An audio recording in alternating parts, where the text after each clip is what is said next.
जय सिया राम मित्रों, मैं आचार्य योगेश फिर से आपका इस चैनल में स्वागत करता हूँ। आज एक दृष्टांत के माध्यम से आपको कुछ ज्ञान दूंगा, उसको समझने का प्रयास। एक गांव था जिसमें एक व्यक्ति रहता था। वो व्यक्ति जो न कभी दान देता, न कभी पूजा पाठ करता, न कभी शुभ कार्यों में उसका कोई योगदान रहता था, बल्कि जो दान करने वाला होता था उसको भी रोक लेता। अरे मूर्ख, क्या कर रहा है, किस चीज़ का, क्यों कर रहा है दान, किस प्रयोजन से कर रहा है। तो एक भला मानुस उसको मिला। तो भले मानुस ने कहा, भैया कि तू ये काम क्यों करता है। कहा, साहब मुझे बड़ा आनंद आता है, और भगवान तो है ही नहीं कुछ, है ना। अरे क्या तुम इस दान पुण्यों में लगे रहते हो। कहा, साहब ये मेरी इच्छा है कि अमुक गांव में एक संत रहते हैं, तो एक बार उस संत का दर्शन करके आ जा और उनसे कुछ प्रश्न करना जो तेरे मन के अंदर हो। कहा, अच्छा मित्र, तू भी बड़ा मेरा प्रिय मित्र है, इसलिए तेरे कहने पर मैं उस गांव में जाता हूँ और जो वहाँ पर जो संत होंगे उनका मैं दर्शन करूँगा। तो वो व्यक्ति दिन के समय पर जहाँ पर जो गांव जो जगह बताई थी वहाँ पर सिद्ध संत रहते थे, उन सिद्ध संतों के पास गया।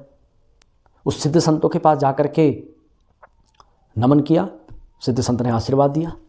कहने लगा कि महाराज एक प्रश्न करूँ। कहा, साहब करो, जरूर करो, प्रश्न करो।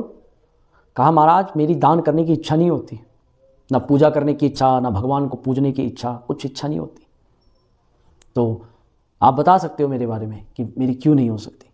तो संत ने कहा कि मैं तेरे प्रश्न का उत्तर जरूर दूंगा और तेरे बारे में जरूर बताऊंगा, पर एक भविष्यवाणी करता हूँ। तेरी ललाट की रेखा देख करके पता लग रहा है कि तेरी मृत्यु सिर्फ 7 दिन में होने वाली है, तो 7 दिन में चला जाएगा।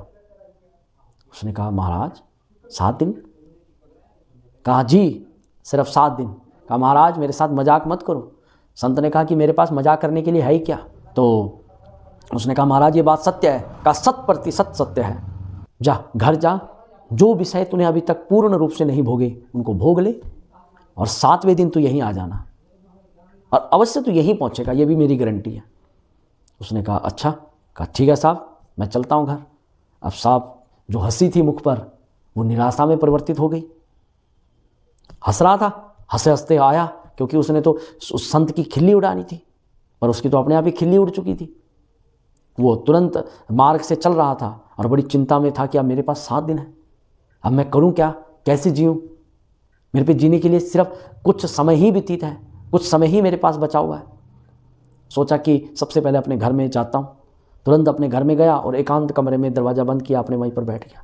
सोचने लगा कि मेरे बाद मेरे व्यवसाय का क्या होगा, मेरे बाद मेरे परिवार का क्या होगा, मेरे बाद मेरे कुटुंब का क्या होगा, मेरे बाद मेरे बच्चे मेरे बगैर कैसे रहेंगे।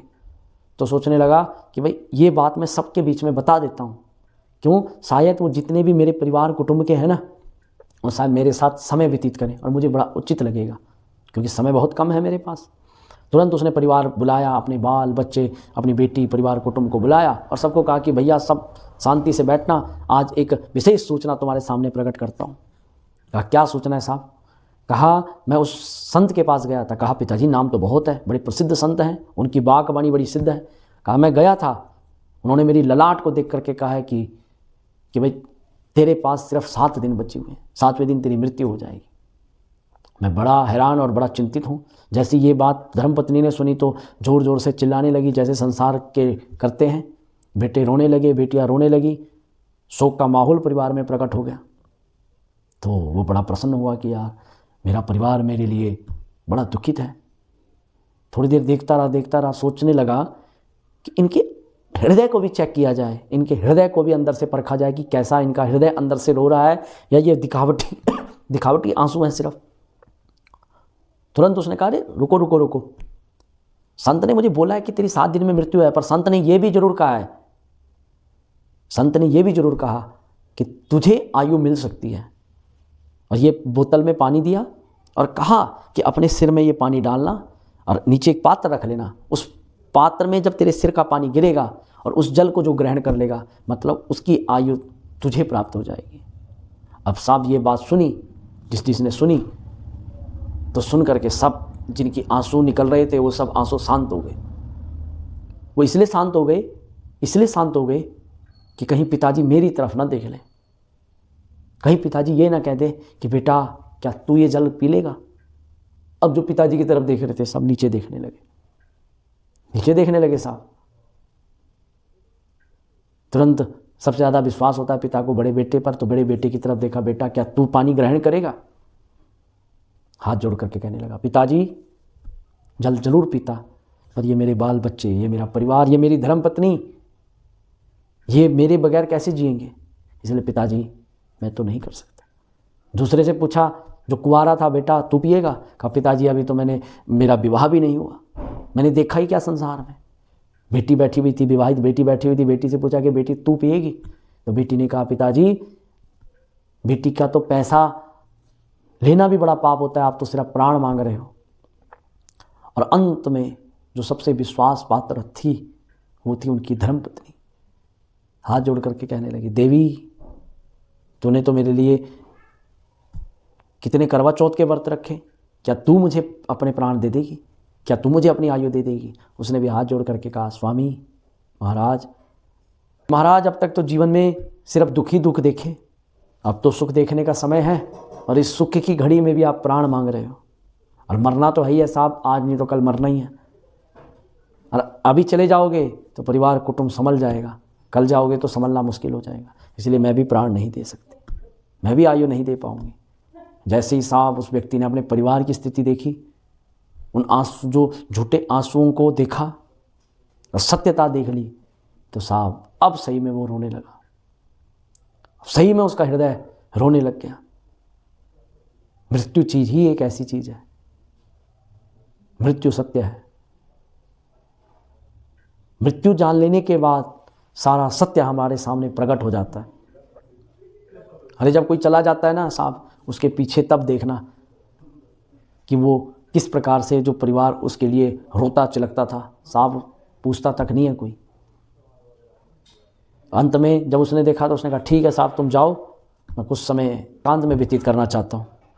तुरंत गया कमरे में और दरवाज़ा बंद करके अंदर ही अंदर सोचने लगा कि भाई मैंने अपना कितना कीमती समय इस परिवार को दिया, कुटुंब को दिया, धर्मपत्नी को दिया।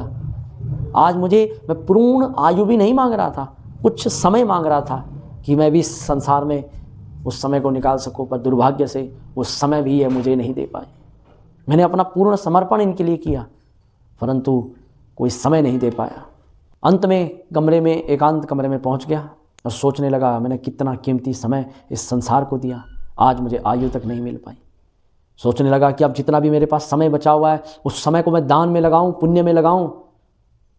बस साहब इतनी समझ आ गई कि संसार झूठा है और झूठे संसार में समय व्यतीत करने का कोई फायदा नहीं। तुरंत घर से निकल पड़ा और दान करना प्रारंभ कर दिया। थोड़ी देर में दरवाज़ा बंद ही था, धर्मपत्नी पहुंची, दरवाज़ा खटखटाया कि आओ। कहा, महाराज आपने तो जाना ही है, तो ये जो LIC है इस LIC पर साइन सुइन कर लेते, नॉमिनी मुझे बना लेते। कहा ठीक है साहब, ये साइन लो, तुम भी जाओ। थोड़ी देर में बेटे आई, ये कहा क्यों आए हो भाई? कहा साहब ये ज़मीनों के कागज़ हैं, आप चले जाओगे तो इस पे साइन सुइन कर देना, हिस्सेदारी अच्छी ढंग से नींव जाएगी। आंसू आ गए आंखों से, तुरंत साइन किए, तुम भी जाओ। अब तो साहब वो घर में नहीं रहे, दान पुण्य करना प्रारंभ कर दिया। जितनी घर की संपत्ति थी वो दान करनी प्रारंभ कर दी। सोचने लगे कि अब जितना समय था वो तो मूर्खता से निकल गया, हाथ से निकल गया, ये परिवार कुटुंब खा गया उस समय को, मेरे कीमती समय को। परंतु अब जो समय व्यतीत, जो मुझे समय प्राप्त है उस समय को मैं दान पुण्यों में लगाऊं, जिससे मेरा अंत अच्छा हो।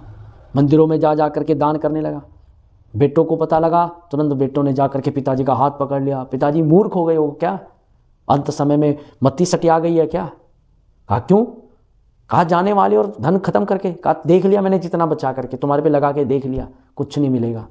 कहा साहब यदि नहीं मिलेगा तो ये दान करना बंद करो। कहा मैं नहीं करूँगा, मेरी संपत्ति। तो तुरंत धक्का मार के घर से निकाल दिया।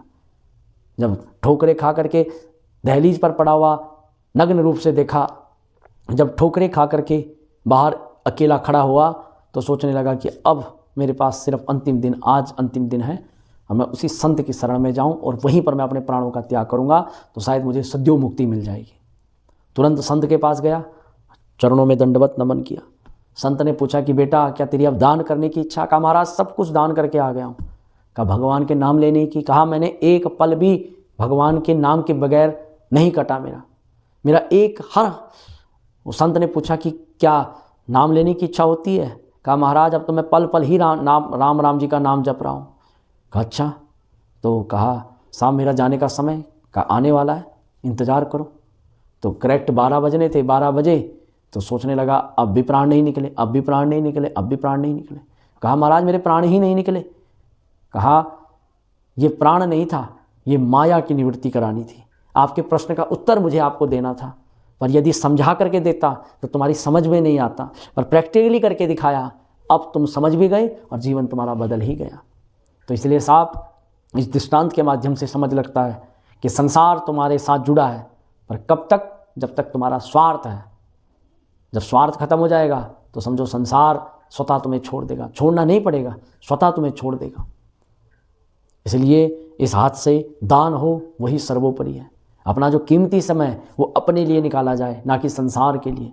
बहुत निकाल दिया संसार के लिए, बहुत समय निकाला है संसार के लिए। अब जो कीमती समय वो अपने लिए निकालो और अपने लिए जियो। यदि कथा अच्छी लगे, दृष्टांत अच्छा लगे तो लाइक करना, चैनल को सब्सक्राइब करना और वीडियो को शेयर करना। जय सिया राम।